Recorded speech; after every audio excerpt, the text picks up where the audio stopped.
라디오 독서실 한국인이 사랑하는 우리 문학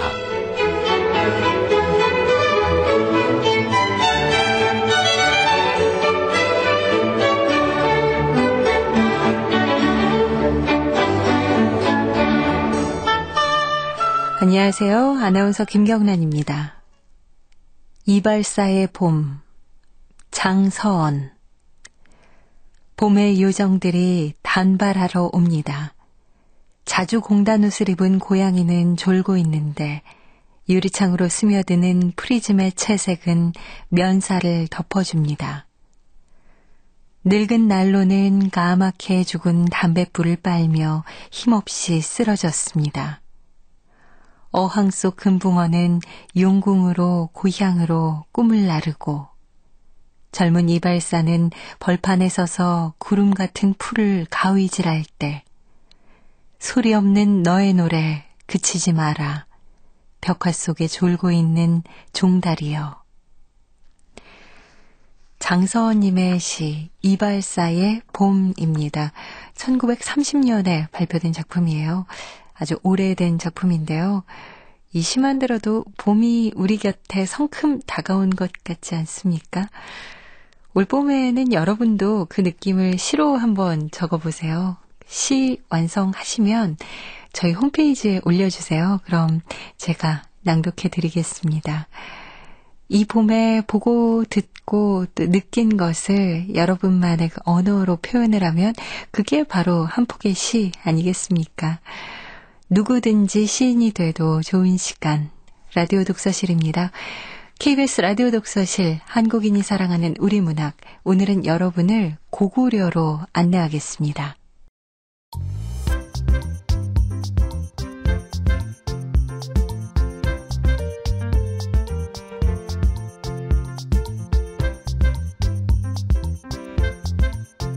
소리로 만나는 책 라디오 독서실. 한국인이 사랑하는 우리 문학을 김경란 아나운서와 함께 만나봅니다.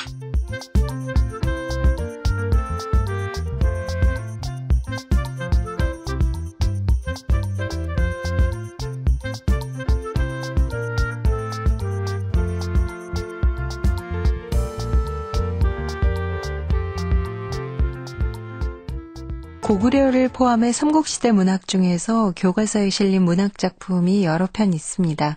그중에 김부식이 쓴 삼국사기에 여러 편의 작품이 전해져 오는데요. 오늘 소개할 작품 바로 호동왕자와 낙난공주입니다.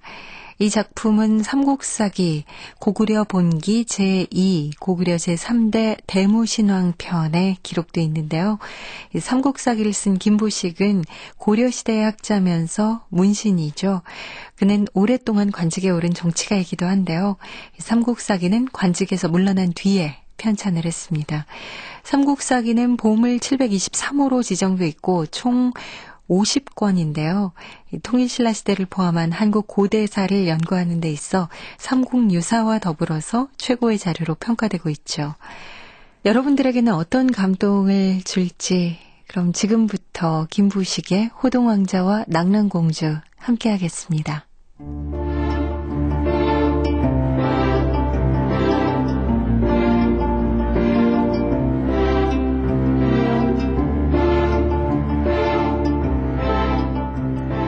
호동왕자와 낙난공주 김부식.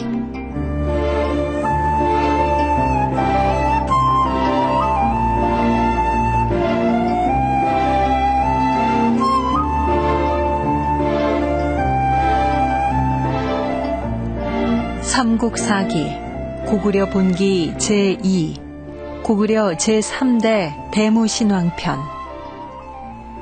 대무신왕 15년 여름 왕의 아들 호동이 옥저를 유람 다니고 있었다.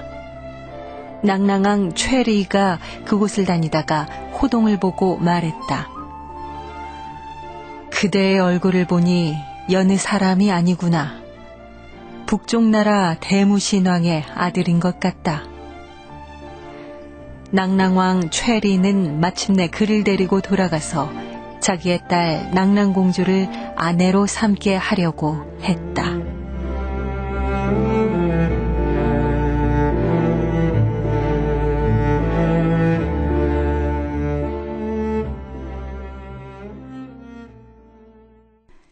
때는 바야흐로 대무신왕 15년. 호동은 고구려 제3대 대무신왕의 두 번째 왕비가 낳은 아들이다. 호동은 태어나면서부터 사람들의 총애를 받았으며 통통하고 발그스름한 얼굴, 윤기나고 새카만 머리카락이 참으로 귀엽게 생겼다. 국왕이 말하기를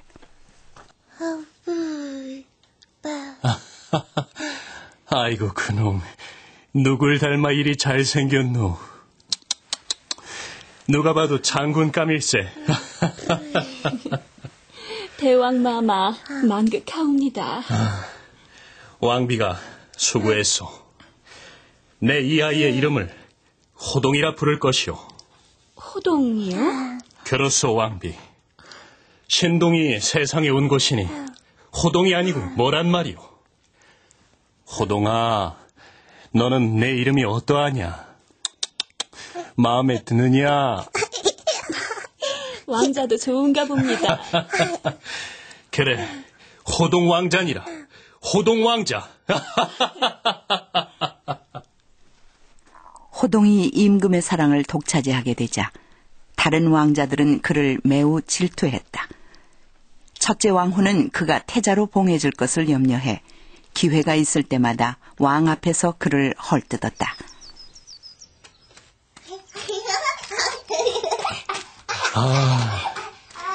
호동왕자의 걸음걸이는 어린아이가 어찌 저렇게 힘이 있을꼬. 애들 걸음걸이가 다 그렇지요, 마마. 아니요, 왕비. 잘 보시오. 날 쏙 빼닮아서 힘이 있지 않소. 애가 칠칠맞게 넘어지기는. 왕비는 잘 보시오. 어린애가 넘어졌는데도 울지도 않고. 역시 호동왕자야, 호동왕자. 왕은 호동을 두둔하며 한결같이 사랑했다.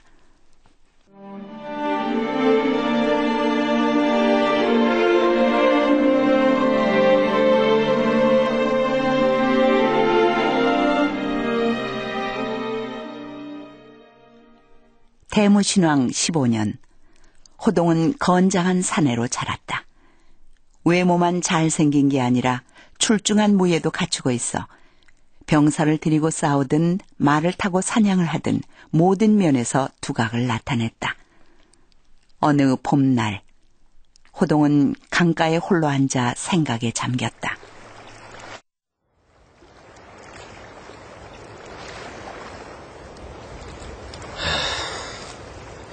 대장부로 태어나 내가 나라를 위해 할 수 있는 일이 무엇이 있을까?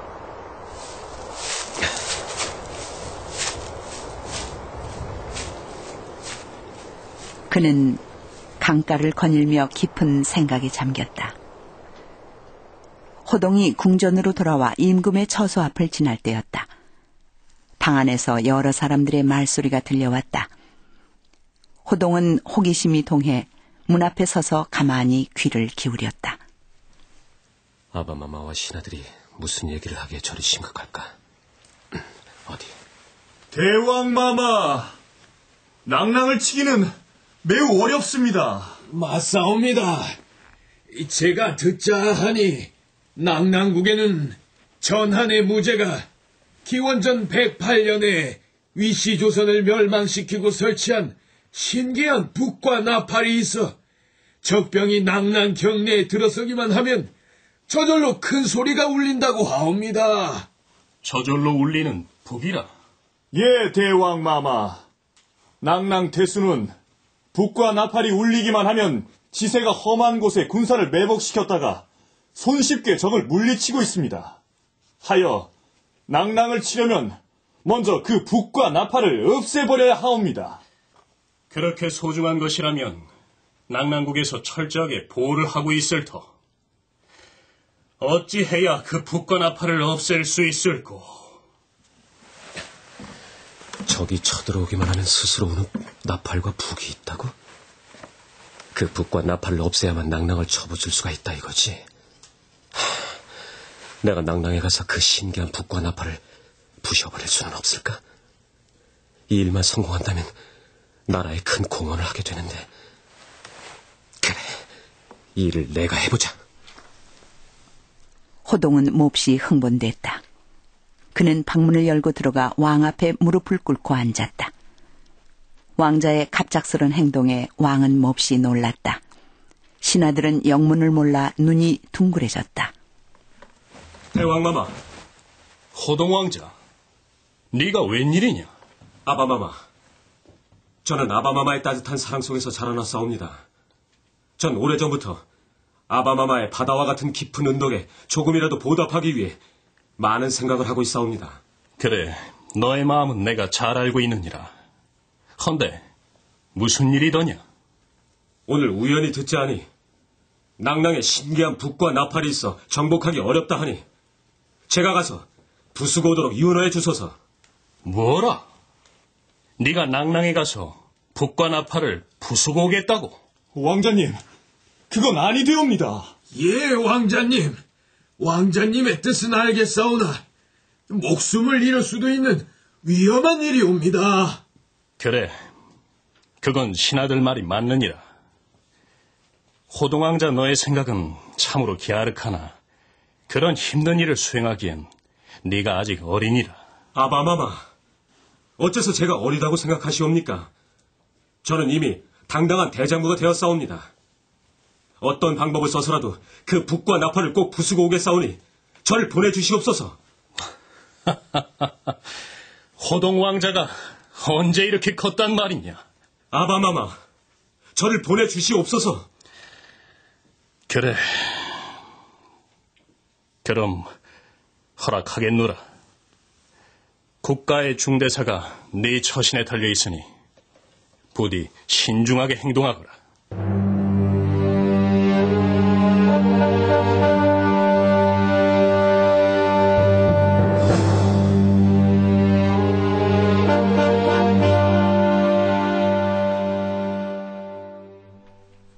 그해 4월, 호동은 길을 떠났다. 어느 날, 호동은 경치가 수려한 곳에 이르렀다. 높은 산 아래로는 깊은 숲이 우거지고 그 앞 푸른 벌판에는 꽃들이 울긋불긋 피어나 마치 푸른 비단에 꽃을 수놓은 듯했다.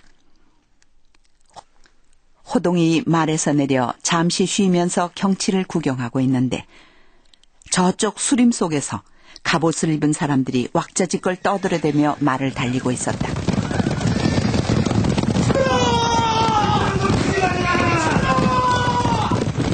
멀리서 숲을 가르는 소리와 함께 남자의 고함 소리가 울렸다. 그때 벼랑간 호동이 앞으로 사슴 한 마리가 뛰어나왔다. 호동은 재빨리 말에 뛰어올라 사슴을 쫓았다. 번개같이 달리는 말 위에서 호동은 고삐도 잡지 않은 채 활 시위를 당겼다.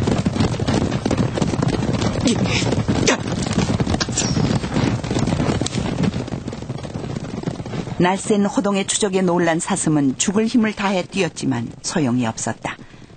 바람을 가르는 활소리와 함께 쿵 하는 소리가 났다. 호동이 쏜 화살이 이마에 꽂힌 사슴은 맥없이 쓰러졌다. 그때 숲속에서 잘 차려입은 한 무리의 사람들이 뛰어나와 쓰러진 사슴 주위로 모였다. 사슴을 쫓던 사람들인 모양이었다. 호동은 좀 떨어진 곳에서 이들의 행동을 주시하고 있었다. 이 사슴을 잡은 자가 누구냐? 태수님, 화살을 보니 우리나라 것이 아니옵니다. 아니, 저자는 누구인고? 옷을 보아하니 우리나라 사람은 아닌 듯한데. 어쨌든 저자가 사슴을 잡은 것 같으니 가서 저자를 데려오도록 해라. 예.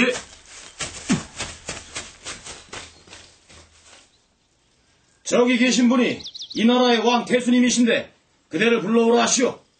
알겠어.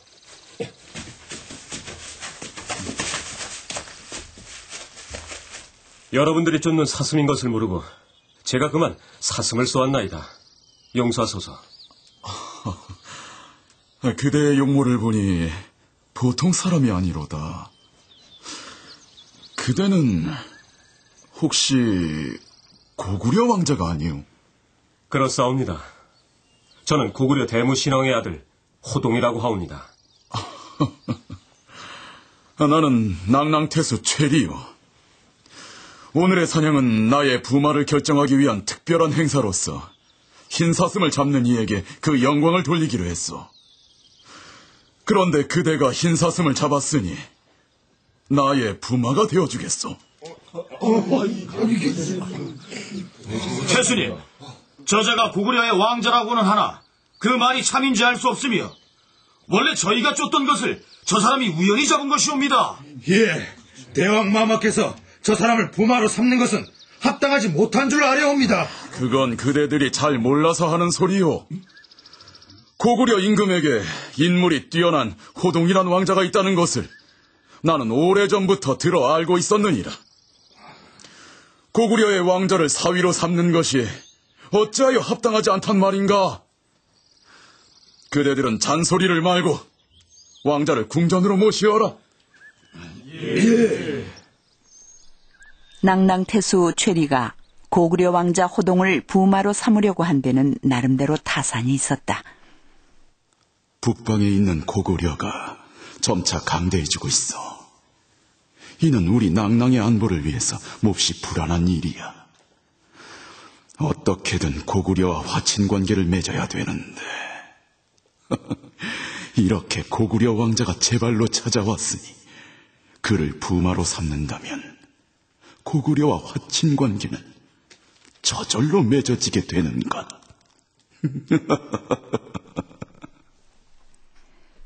호동 왕자도 역시 나름대로 생각이 있었다. 이곳에서 갑작스럽게 낭낭태수를 만나게 되자 처음에는 좀 불안했었다. 그런데 낭낭태수가 첫마디부터 부마로 삼겠다고 해 호동은 당황스럽기는 했지만 가만히 생각해보니 이는 자신의 임무를 수행하는 데 도움이 되리라 여겨졌다.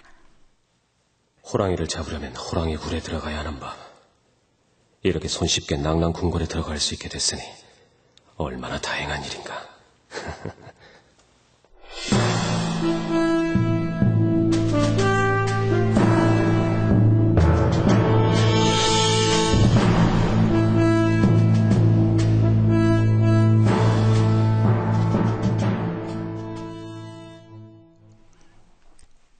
그리하여 호동은 낭낭태수를 따라갔다.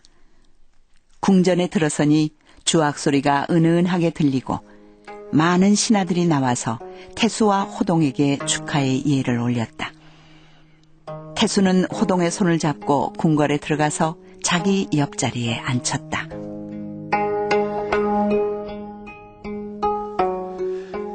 그대는 무슨 일로 우리 경내에 들어왔는고? 낭낭의 경치가 절승이라기에 유람 삼아 왔나이다.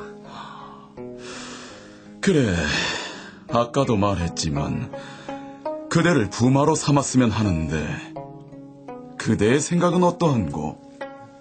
대왕 마마께서 이같이 은혜를 베풀어 주시니 저는 그저 감사할 따름이옵니다. 그래, 내가 길이를 택해 빠른 시일 내에 그대와 공주의 인연을 맺어주리라. 만극하옵니다. 여봐라, 공주를 불러오너라. 부마를 결정했다 알리거라. 예. 최리는 처음 만났을 때부터 호동이 마음에 들었다. 더군다나 최리는 아들이 없어 더욱 호동에게 애정이 갔다. 잠시 후 최리는 공주를 불렀다. 아바마마, 부르셨나이까? 그래. 오늘 너의 부마될 일을 선택했느니라. 고구려의 왕자다. 예. 날씬한 키에 날이 선 오똑한 코, 우윳빛 피부에 복숭아빛이 도는 양볼, 새까만 두 눈, 붉은 입술. 듣던 대로 미인이구나. 두 사람은 잘 듣거라. 예. 고구려와 우리나라는 서로 이웃해 있으나 친하게 지낼 기회가 없었다. 우선 두 나라가 친하려면 왕자와 공주부터 친하게 지내야 하니 두 사람은 서로의 마음을 확인해 보도록 하여라. 예, 아바마마.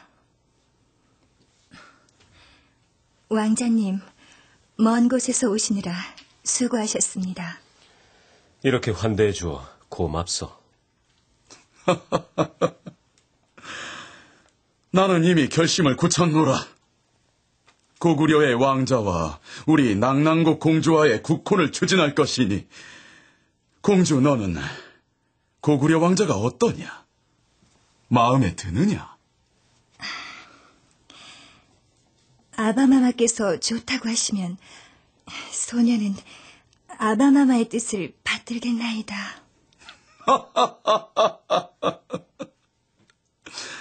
그렇다면 호동의 생각은 이미 확인을 했고 너의 생각도 알았으니 조만간 나를 잡도록 하겠다.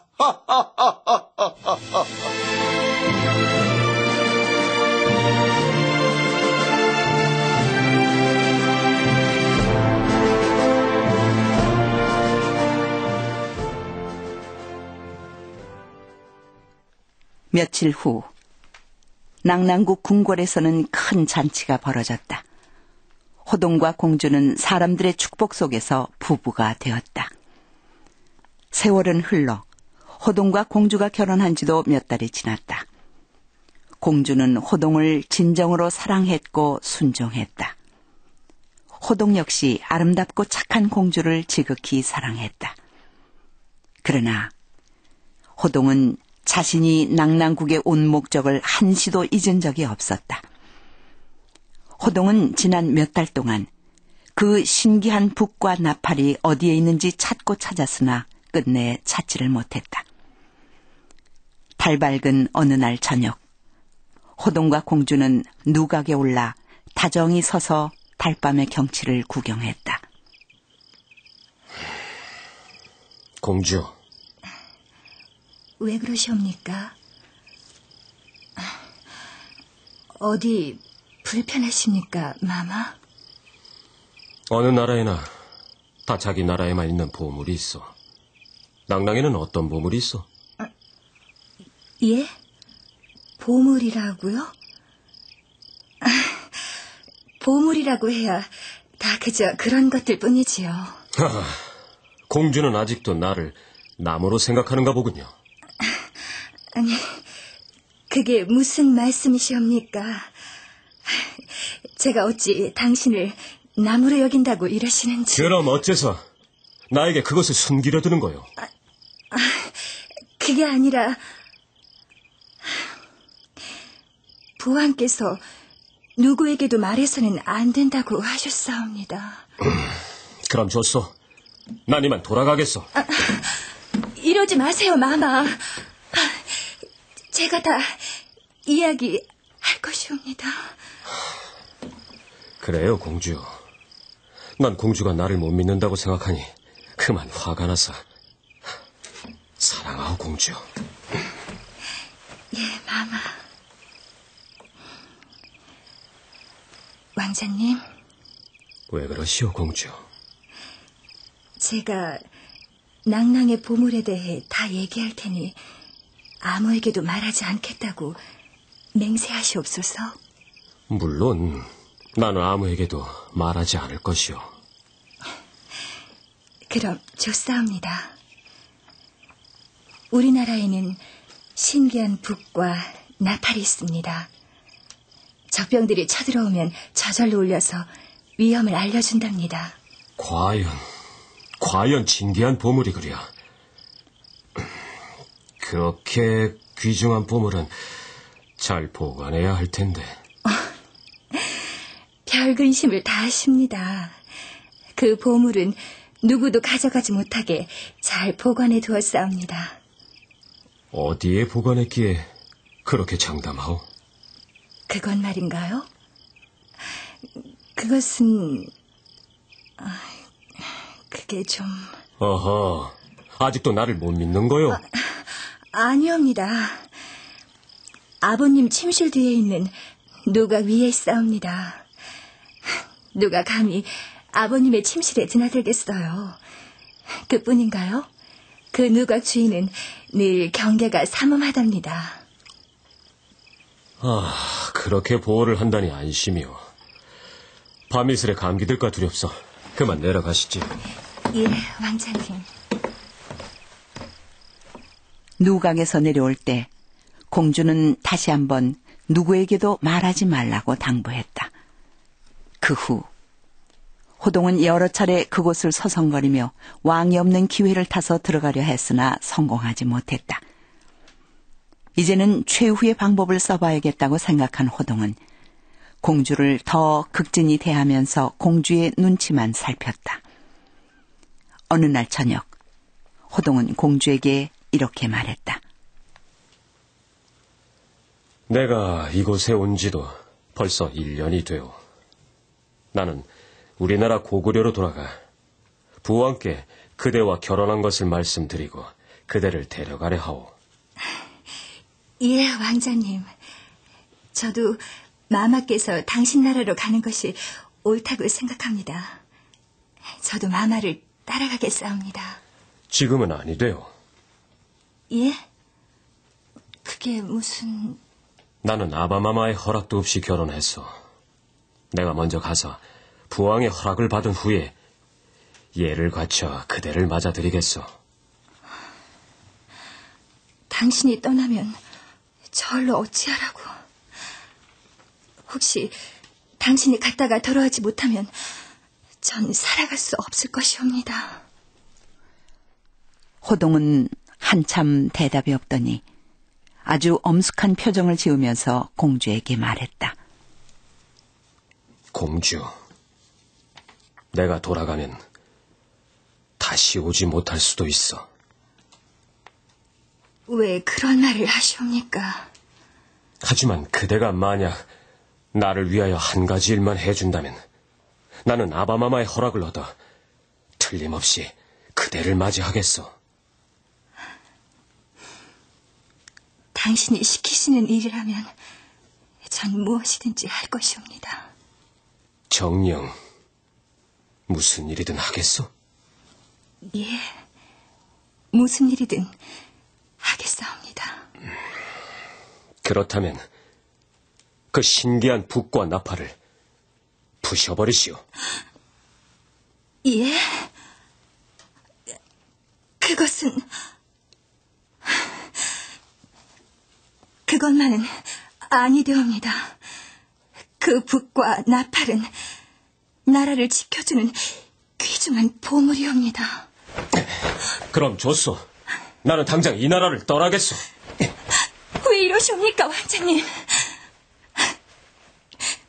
부부는 일심동체라고 했습니다. 고구려 왕자인 당신과 결혼했으니 저는 이제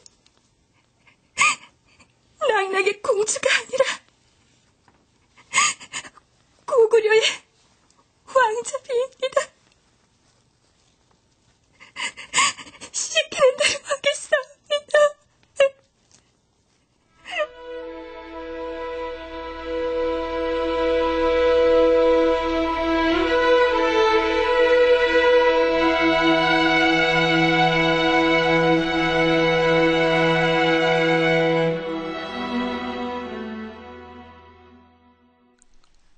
공주는 끝내 호동의 뜻을 거절하지 못하고 호동이 떠난 후 신기한 북과 나팔을 부숴버리겠다고 대답했다. 이튿날 호동은 낭낭태수를 찾아가 고구려로 돌아가겠다는 의향을 말했다. 낭낭태수는 허락하지 않았으나 호동이 재차 돌아오겠다고 다짐하자 할 수 없이 허락했다. 호동이 고구려에 돌아온 직후 남몰래 낭낭공주에게 사자를 보내 사연을 전했다. 낭낭공주, 그대가 그대의 나라 무기고에 들어가 북과 나팔을 부수어버릴 수 있다면 내가 예를 갖추어 그대를 맞이할 것이요. 그렇게 하지 못한다면 나는 그대를 맞을 수 없어. 다음 날 최리의 딸 낭낭공주는 예리한 칼을 들고 몰래 무기고에 들어갔다.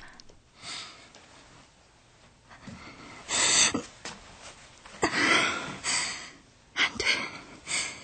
이 북과 나팔은 낭낭의 보물이야. 이걸 찢으면 낭낭은 망하고 말 거야.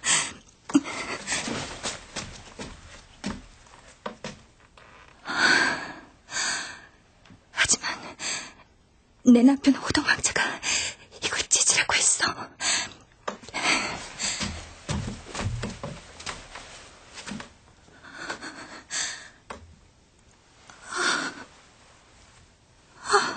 내 사랑.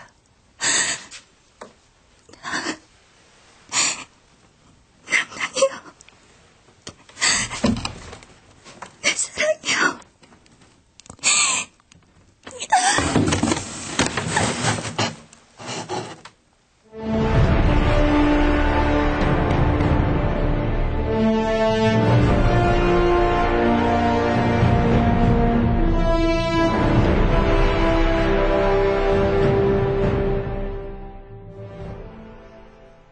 낭낭공주는 북을 찢고 나팔의 주둥이를 베어버린 후 이를 호동에게 알려주었다.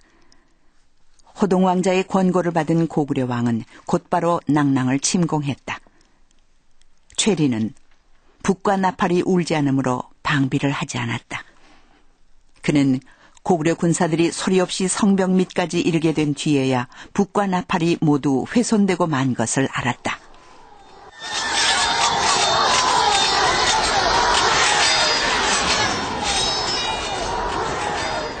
고구려 군사가 성벽 안까지 쳐들어왔사옵니다. 마마, 어서 피하셔야 합니다. 나팔과 북은 왜 안 울리느냐? 정녕, 북과 나팔이 다 부서졌단 말이냐? 내 눈으로 확인을 할 것이야.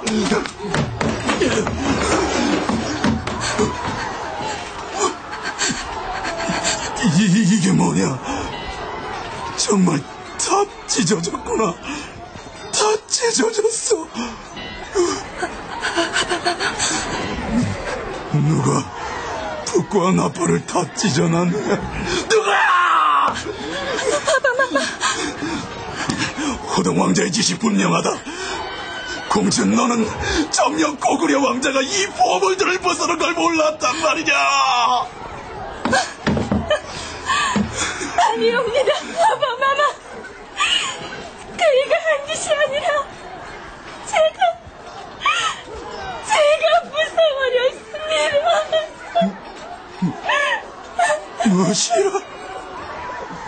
네가 공주 네가 부셔?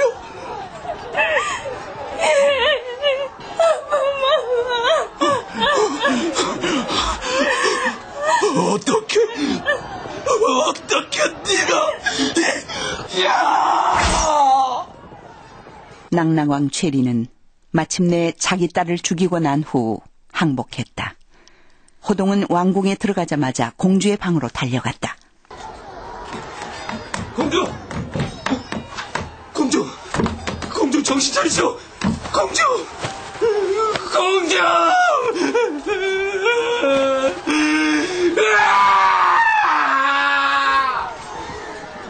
공주는 이미 싸늘한 시체가 되어 쓰러져 있었던 것이다. 낭낭을 정복한 고구려는 점차 남쪽으로 영토를 확장할 수 있게 되었다. 대무신왕의 호동에 대한 총애는 이 일로 인해 더욱 깊어졌다. 얼마 후 낭낭 국왕 최리도 자결했다는 소문이 떠돌았다. 낭낭국은 고구려에게 멸망하고 왕의 시체는 그곳에 묻혔으며 궁궐은 화염 속에 쌓이고 말았다.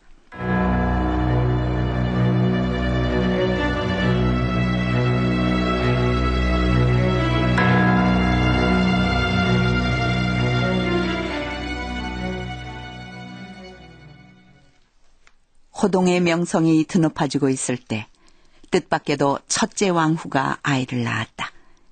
대무신왕은 그 아이의 이름을 해우라고 지었다. 이에 따라 계승권을 둘러싼 치열한 암투가 시작된다. 첫째 왕비는 호동이 후계자가 될까 염려했다. 그래서 오늘은 내 왕비의 저수에서 쉬겠소. 만극하옵니다, 대왕마마. 마시옵소서.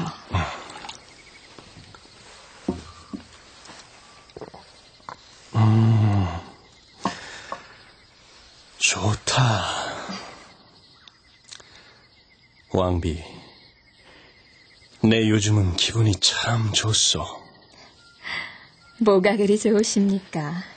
호동 왕자가 낭랑국의 북과 나파를 제거하여 낭랑국을 이겼으니 참으로 기분이 좋단 말이오. 마마는 어찌 하나만 알고 둘은 모르시옵니까? 그게 무슨 말이오, 왕비? 호동은 저를 예로 대접하지 않사옵니다. 호동이 왕비를 예로 대접하지 않는다. 낳아준 부모가 아니라 해서 이 나라 첫째 왕비를 소홀히 대접할 수는 없는 법. 호동이 그럴 애가 아니오. 저한테 예를 갖추지 않는 것까지는 참을 수 있사옵니다. 허나 이 얘기를 아시면... 뭔데 그러시오, 왕비? 아니옵니다, 대왕마마. 차라리 모르시는 것이 낫사옵니다. 어허, 무슨 일인지 바른 대로 아뢰시오. 호동을 너무 나무라진 마시옵소서. 젊은 혈기에 그럴 수 있사옵니다. 대체 무슨 일인데 그러시오? 실은 호동이 저를 가늠하려 하는 것 같사옵니다. 뭐시라? 가늠? 마마, 그래서 제가 말씀을 안 드리려 했던 것이옵니다. 그대는 호동이 돌째 왕비가 낳은 아이이기 때문에 미워해서 일부러 그런 말을 지어내는 것 아니오? 대왕은 전혀 내 말을 믿지 않아. 이러다가 나한테 화가 미칠지 모르니 끝까지 우겨야 돼. 억울합니다, 대왕마마. 소인의 말이 의심되시면 대왕께서 몰래 살펴보시옵소서. 만약 제가 거짓을 고했다면 죄에 따른 벌을 달게 받겠사옵니다.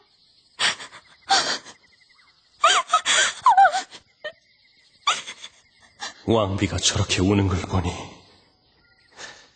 호동이 정말 젊은 혈기에... 이리하여 대무신왕은 의심하지 않을 수 없어 호동에게 벌을 주려 했다. 어떤 사람이 호동에게 말하기를, 호동 왕자님, 여기 계셨사옵니까? 무슨 일이요? 지금 왕비께서 왕자님을 모함해 죽이려 하고 있습니다. 알고 있어. 처음에는 믿지 않던 대왕마마께서도 왕비가 계속 모함을 하니 이제는 믿는 듯 하옵니다. 헌데 왕자님은 왜 가만히 계시기만 하십니까? 아니다, 다 지어낸 모함이다라고 해명을 하셔야지요. 해명을 해라. 내가 만약 변명을 하면 이것은 어머니의 악함을 드러내 대왕께 근심을 끼치게 하는 것이오. 어찌 이것을 효도라고 할 수 있겠어? 왕자님, 오늘따라 하늘이 참 맑소. 낭랑공주가 보고 싶구려.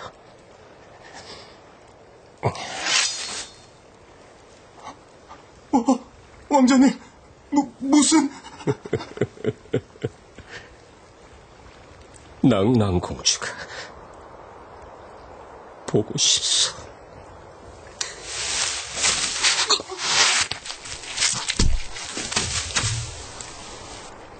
그러고는 칼 위에 엎어져 죽었다. 호동이 자살한 것이다. 그해 12월 대무신왕은 왕자 해우를 태자로 삼았다. 사신을 한나라에 보내 조공하니 광무제가 고구려의 왕호를 다시 쓰게 하였다. 이때가 건무 8년이다.